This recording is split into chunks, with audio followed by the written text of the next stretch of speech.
I think the other thing that you guys need to do in the pre-hospital phase and figure out is the temperature management of patients. And making sure the patients, when they come to us, they're toasty 37 degrees. Because for clotting to happen, we need a warm patient. And so we need a patient coming to us really warm. And we have some cold months of the year. And so I think we need a lot more research on what's the best blankets. You know what I mean?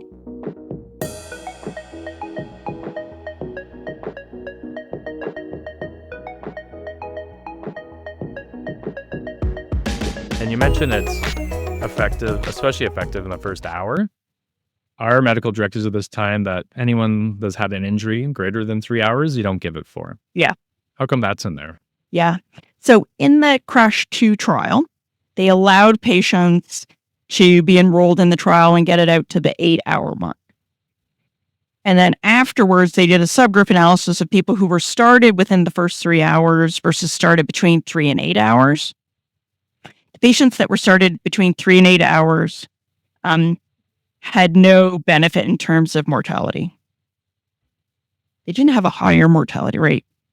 But what was really weird is they were more likely to bleed to death. So it was changing how they died rather than changing the body count. Your trauma-induced coagulopathy pathophysiology is changing every hour throughout the resuscitation.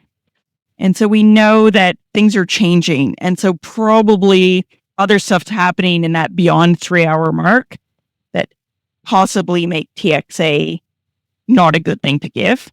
So definitely after 3 hours, there's just no benefit. So don't bother. That would be pretty unusual that somebody, was injured more than 3 hours before you got there. That must be an unusual situation.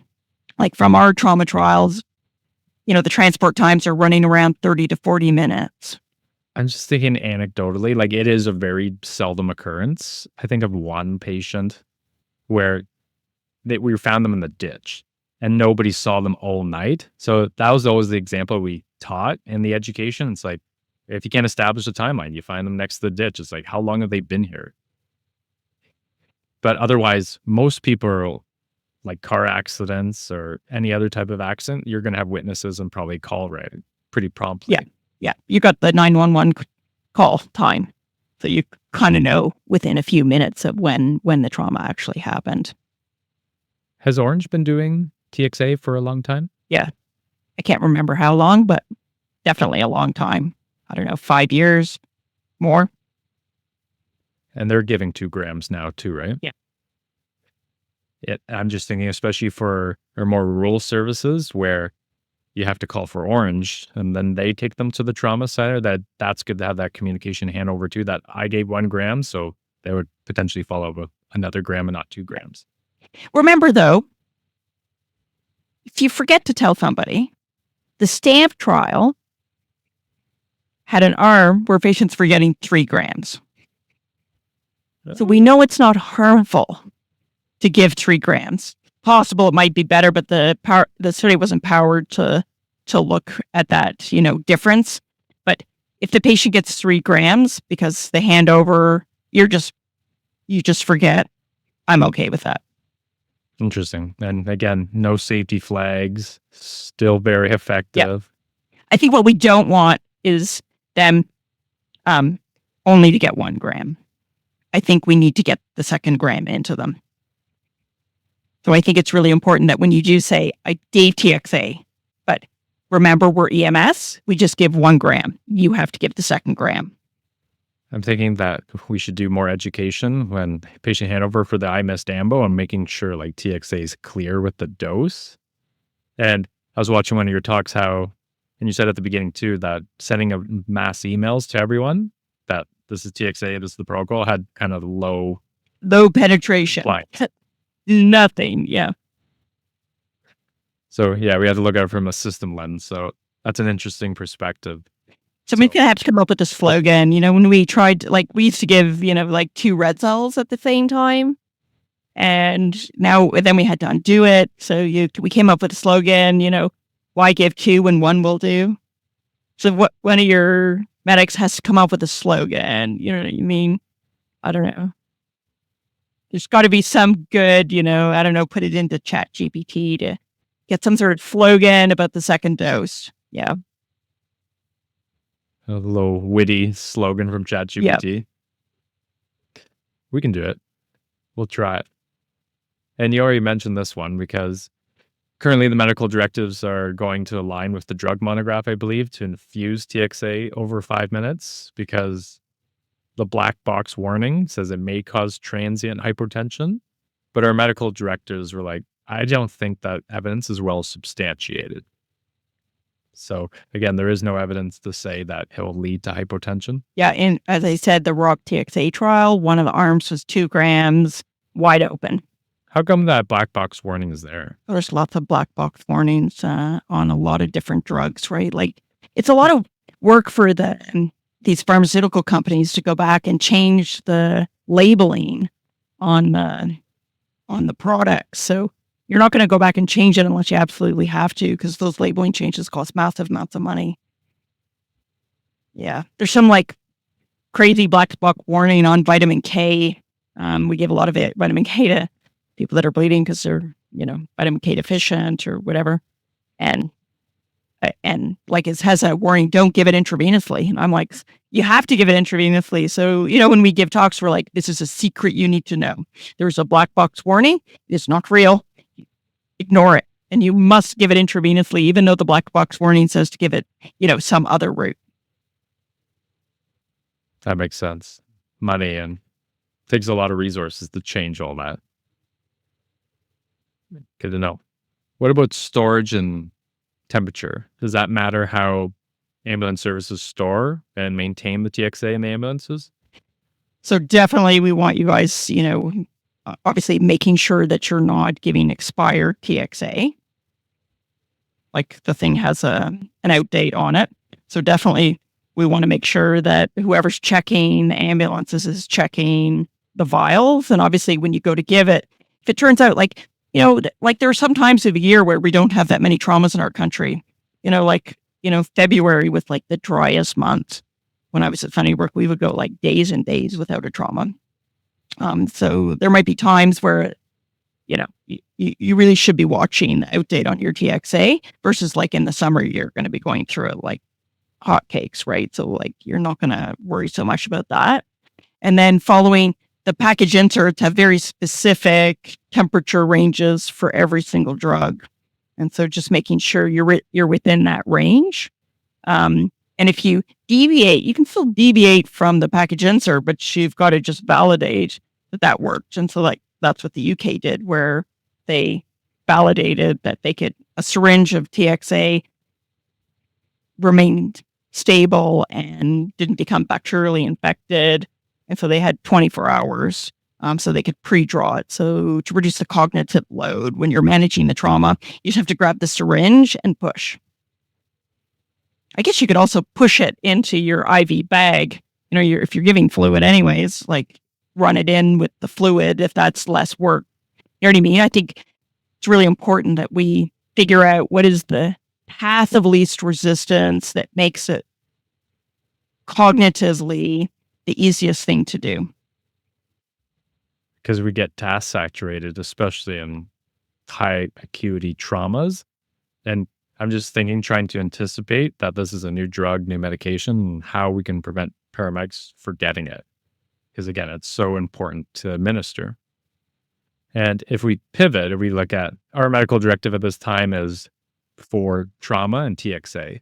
But does TXA have any other benefits in any other patient populations? Yeah.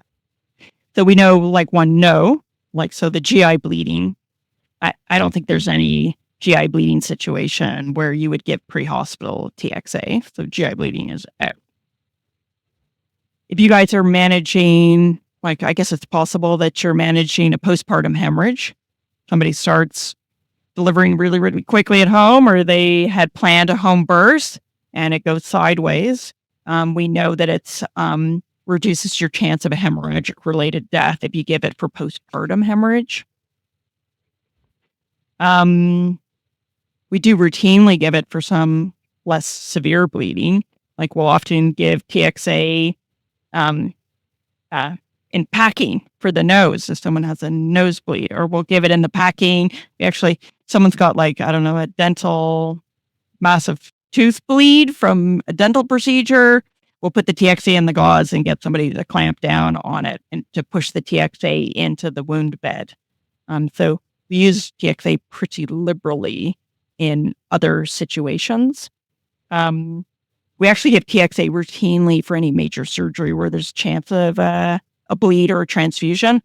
So it's routine if you're having a hip replacement, you had a hip fracture, and you're having, your hip pinned, knee replacement, like a major cancer surgery. All those patients get TXA 1 gram when they enter the operating room and 1 gram when they're finished in the operating room, and it's like a sandwich. So this 1 gram infusion is happening every minute in this country.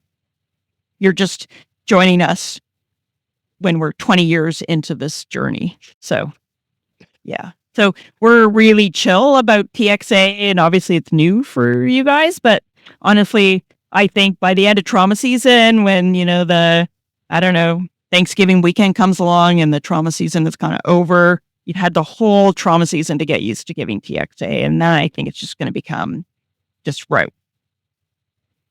Do you guys, when you're going out to like a trauma, are you always like, okay, we're picking up, like it's a gunshot wound, we're going? Are you going to your head with, okay, what am I going to do first? What am I going to do second? Just so that like TXA is in that mental prep as you're heading to a patient. I can't speak for everyone. I tried to do that, and just talking to individuals like you and other high performers, they always say that, like, have a checklist. These are the expectations. This is what I'll do if this happens, and this is what I'll do if it doesn't happen. So we should consider it. We will try to monitor the compliance, like just from a patient safety lens to make sure patients are meeting the standard, but there will be some humps. But I'm glad we have some time to get out this education to keep reminding people. And I love that you said that TXA is given every minute in this country, and there's no signals that it's harmful. There's a lot of signals that it's beneficial in numerous pathologies, and like the GI bleed, like esophageal varices. Yeah, wouldn't work. Won't work, and it increases. Well, the dose they gave in the trial was called Halt It, and the dose that they gave was a total of 4 grams over 48 hours, and it didn't change any of the bleeding outcomes, and it increased marginally the thromboembolic complications in that population whose coagulation is so deranged. Like, you think of a liver disease patient and their clotting times are super high, but actually that measurement doesn't include the measure of the fact that their natural anticoagulants that are preventing them from having a clot are super low. So even though their INR is 3 because they've got really bad liver disease, they're actually hypercoagulable. And so I think a lot of people don't think, because, they're having a variceal bleed, they think they're coagulopathic, these liver disease patients, but actually when you go deeper into the coagulation testing, they're hypercoagulable. And so it's probably not good for them. And that goes back to what you said at the beginning, that some of the subsets of the population that TXA you gotta be careful on is liver patients. For that reason, that's such an interesting, nuanced perspective. And I think that's really common in Canada. I came from an area of, Toronto that didn't have a lot of,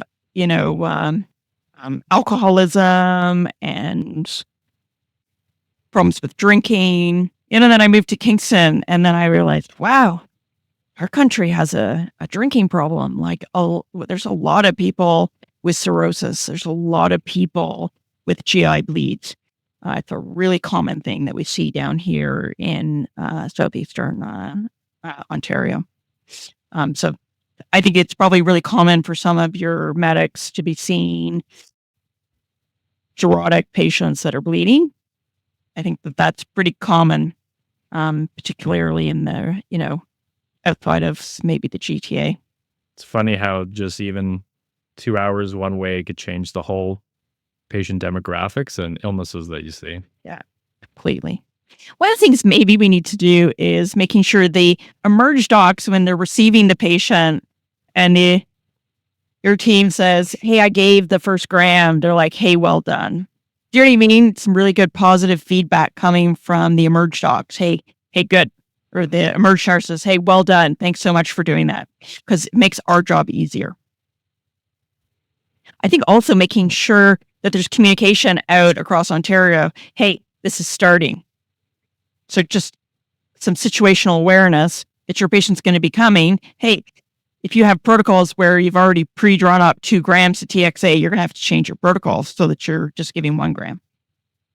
Having everyone connected to optimize patient safety and getting it in. We're all on one team. Like, it feels like we're all kind of segregated, but honestly, we're all on the same team. What about the women trial? Can you speak to the rigor of that trial? Because I told you this, that there's some opinions that the quality of evidence in that trial was low for TXA. I'd say that the quality of the trial is low. I would say that the benefit for postpartum hemorrhage is less than it is in trauma. In trauma, it's like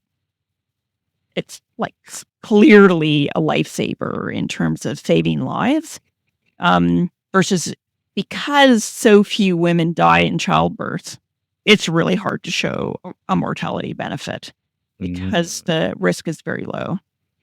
In addition, it was must have been really hard to do that trial because they had to do the trial in areas with high postpartum bleeding rate because there was no point recruiting from high performing centers that have like a 0.3% transfusion rate for their standard vaginal deliveries and C-sections. Like, I put in my application to be part of the women trial and I just got like a joke back. Like, you got to be kidding. Like, nobody at your hospital ever gets transfused, which of course is what we'd work towards. So it was done mostly in low and medium HDI countries where the bleeding rates are higher. In addition, a lot of those places don't have transfusion readily available. When they started the trial, that primary outcome was death or needing hysterectomy to control the bleeding, because of course, source control is just as important in obstetrical hemorrhage. But most of these people had their hysterectomy before they got their drug. So they had to change the outcome because people were getting the hysterectomy before because they have to move fast because there's no option for a blood transfusion. So if you're going to save a life, uterus has to come out right from the get-go. So the trial was done in a very different way of practicing. Whereas here in Ontario, I always say, if the 4th unit of blood, the 6th unit of blood is going in a postpartum hemorrhage and there's no sign of hemorrhage control, we need to start thinking about the uterus coming out to save a life, along with the TXA.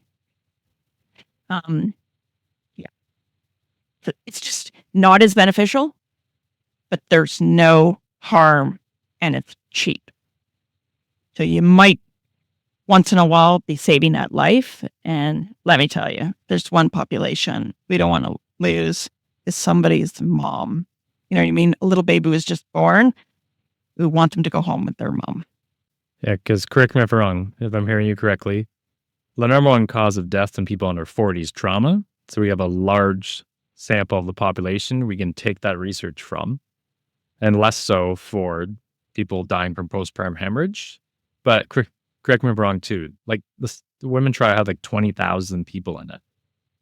Like that's a pretty large trial, and it did show benefit and no safety concerns. Correct. Remember, in a place like Ontario, I don't know, the estimate is somewhere around of 150 women that have a major postpartum hemorrhage, only 1 will die. We're very good at managing bleeding. We're very good at managing postpartum hemorrhage.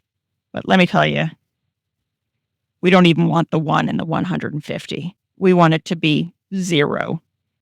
And that's a good point because we have oxytocin now at our arsenal to give for the postpartum hemorrhage, like prophylactically. And we have the other maneuvers by manual compression, fundal massage if need be.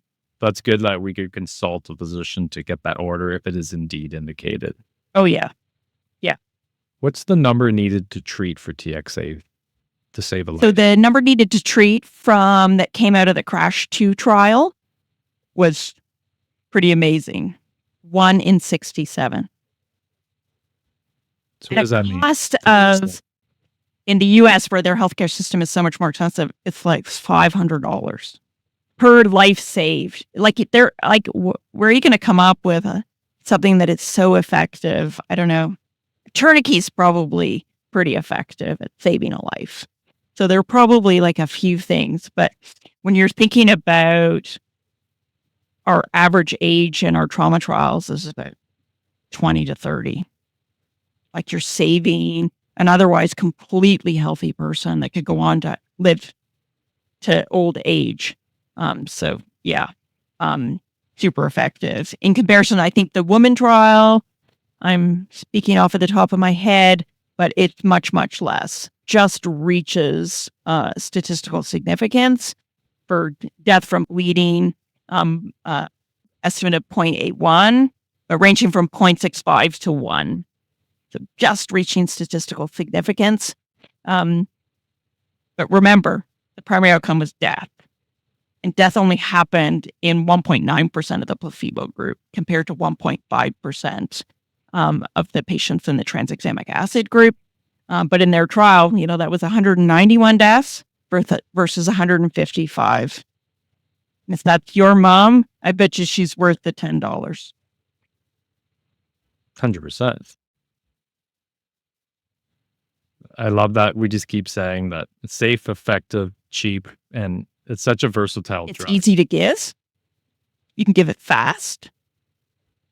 Easy to draw up. If you can't get an intravenous, you can give it IM. You can give it in the ambulance. I feel like that like cat in a hat, or not cat in a hat. It was like the green eggs and ham, where they talk about, will you eat it on a train? Just like TXA, give it anywhere. It doesn't matter where you are. Give it as soon as you possibly can. It doesn't really matter where you're giving it. It's just in the first 60 minutes. And I told you this offline, but I got asked yesterday, even though my opinion doesn't matter, they're like, if you could implement one thing for paramedics in Ontario, where would it be? I said, you're getting it already. It's TXA for all the reasons that we mentioned. So where's the future of TXA research? What are you doing, or what do you want to see done? Yeah, I'm trying to think of anything else. I think it'd be nice to know, what is it doing to save the lives? Maybe there's some pathophysiology that, we need to better understand. Is it anti-inflammatory?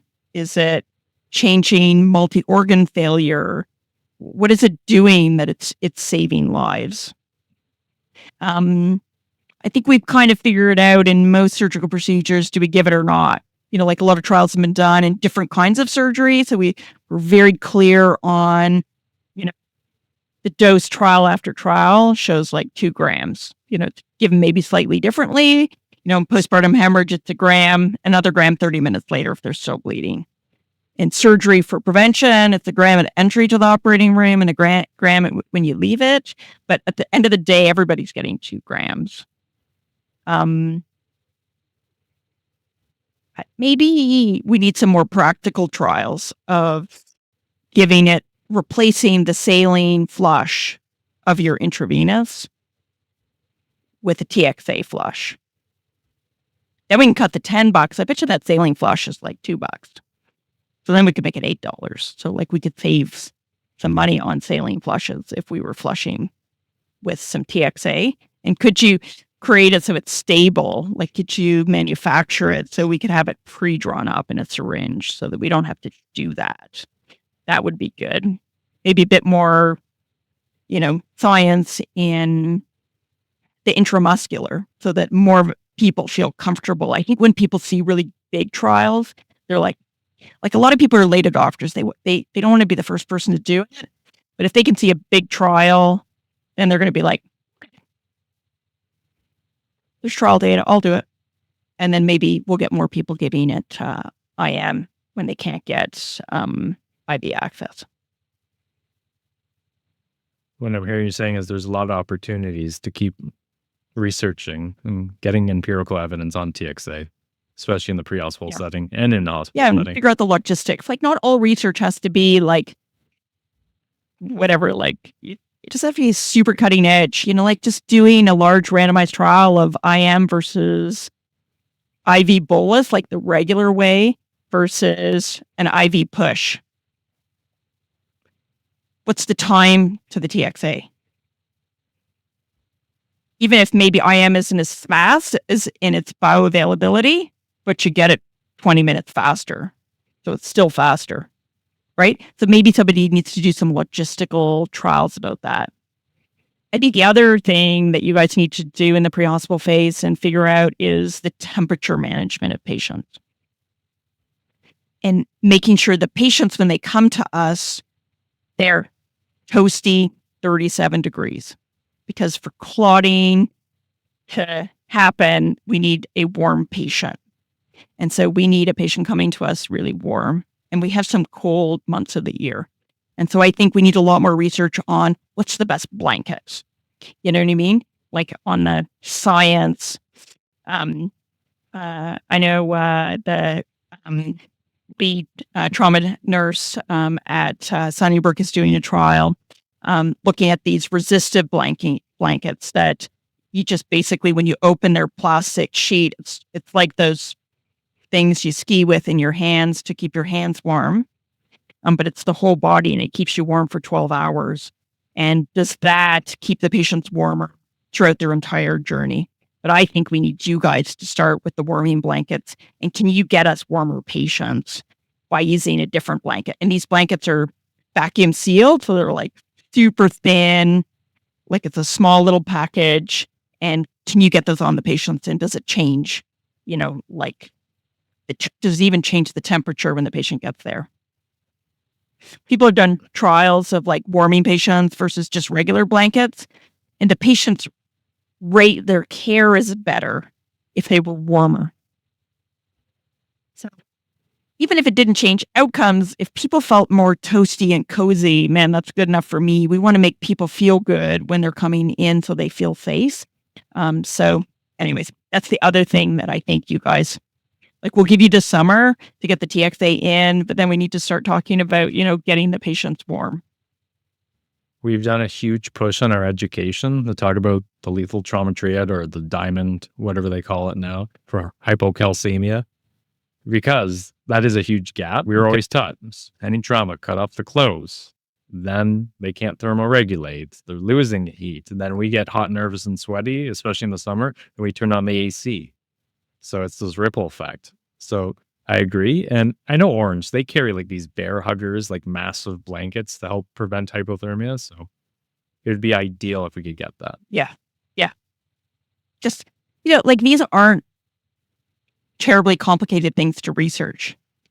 And, you have a big team. It'd be really great to see you guys do some, be pretty easy to randomize patients, to just a regular blanket or a fancy blanket, and just do anything differently. From a hematological standpoint, what does hypothermia do for clotting? Yeah. So every 1 degree drop in temperature increases the blood loss by about 20% and the transfusion by 20%. 1 degree. It's so important in our elective surgery that we preheat patients before they come to the operating room, and we prevent them even dropping from 37 to 36. Even at 1 degree matters. It reduces the infection rate. They wake up in recovery room feeling better, less nauseated, less pneumonias, like less bleeding, less transfusions. And that's just like your regular patient, let alone a trauma patient. We also know that your clotting cascade is meant to function at 37 degrees, and it functions less well every drop in the temperature that you go down. The survival rate, if you drop below 34, dismal. So keeping people normothermic is really important. For Ontario, our quality metric is at the end of the resuscitation, when they get to the ICU, our target is they're always above 35. Our target is above 36. but the quality metric is they never go below 35. And so if you can bring us a 37-degree patient, that's going to help us hit the quality target of above 36 when they get to the ICU. You're just giving us a patient that hasn't lost that, that temperature. Those are profound implications, like pneumonias, transfusions, death, like just from a temperature regulation and maintaining that. Yes.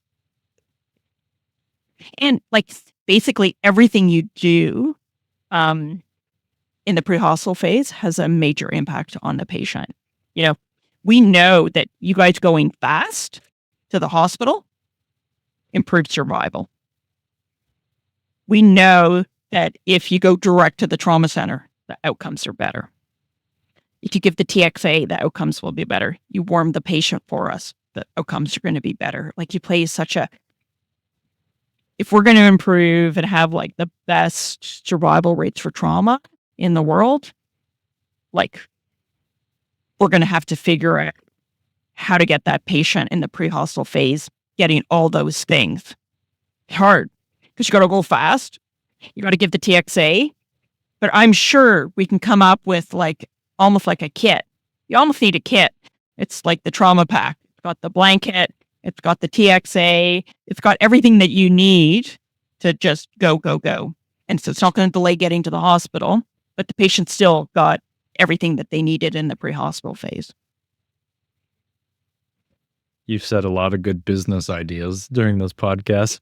Right. Somebody can make some money. Yeah. So I want to be mindful of your time. I'll leave with 2 questions. The first one is, what are the top 3 things you could tell paramedics to take away after this conversation that they can implement in their practice tomorrow that would improve outcomes? So if you're on the fence, generally you need to give it. And I guess you always call and get back up. I'm not so sure, but I think I should give it. But remember, for our heavy periods, we give 5 days, a gram 3 times a day. So there should really be no delay. And prioritize getting the patient to the hospital, source control of bleeding before you give the TXA. We definitely don't try to give TXA to worsen outcomes. We only want to improve outcomes. So make sure, check, got that. We're en route, give the TXA. And I guess you can always give it IM. Amazing. And I always leave with this one question.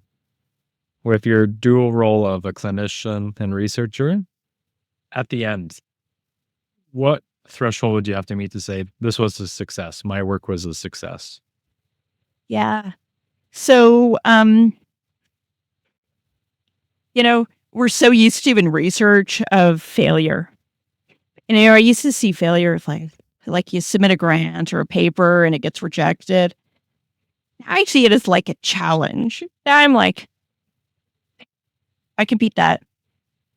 All I want to see is we make incremental improvements in our hemostatic management. So whether it's a trauma patient or a cardiac surgery patient or somebody having oncology surgery, every year in Ontario, patients are getting more personalized care. They're getting care that's faster, better, so that we improve their outcomes.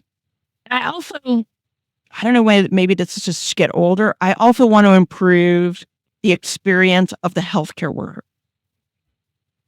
Life's really hard in healthcare. So I think we also need to kind of focus on, one of our clients is the healthcare worker. So we need to figure out how to make it easier to do our jobs. So we want to come to work so that we're less likely to call in, I don't feel great today, I'm just going to call in sick. Because life is just too hard. I think we have to figure out how to make things easier, not harder to do. So say we add TXA to the roster of what the medic needs to do on the way to the hospital. We need to take something else away. You know what I mean? That maybe wasn't very useful to do, or we need to make it so easy that it goes along with, I don't know, it's like putting the TXA into your fluid bags. It's just running in as you come into the hospital, and it's not like you're not setting up a separate bag. where you're just always giving it IM because that's just super fast and easy. And we have like, an EpiPen throw it in the bucket. Yeah. I think, not just improving the healthcare of the patient, but improving our own experience in the jobs that we're doing. I think that those are both important and we got to work towards that. What I hear you saying is designing things based on a human-centered focus. And I spoke about this earlier today too, that I'm reading this book about healthcare and leadership. Dr. Brian Goldman wrote it from Mount Sinai. And a Navy SEAL came in and watched healthcare workers and they're like, you guys are amazing, but you guys make your life so much harder. And we take pride on it. It's like, you're not designing the systems the best it can. And we take pride at kind of walking and crawling through the mud to get a job done. So I agree with you, but it would be nice to make things easier. And I can promise you that your work has probably saved countless and countless lives and improved outcomes. So thank you for coming on. You're welcome to come back anytime. And yeah, I can't wait to see where all this goes for TXA and trauma and every other patient demographic that would benefit from it. So, and also just like super job well done. It's like a huge achievement to bring TXA to land ambulances. That's like, doesn't seem like much. It's a huge achievement. A lot of people to train. A lot of protocols had to be written. It's just everybody well done. It's really fantastic for Ontario patient. Yeah, one of the best things we've ever received.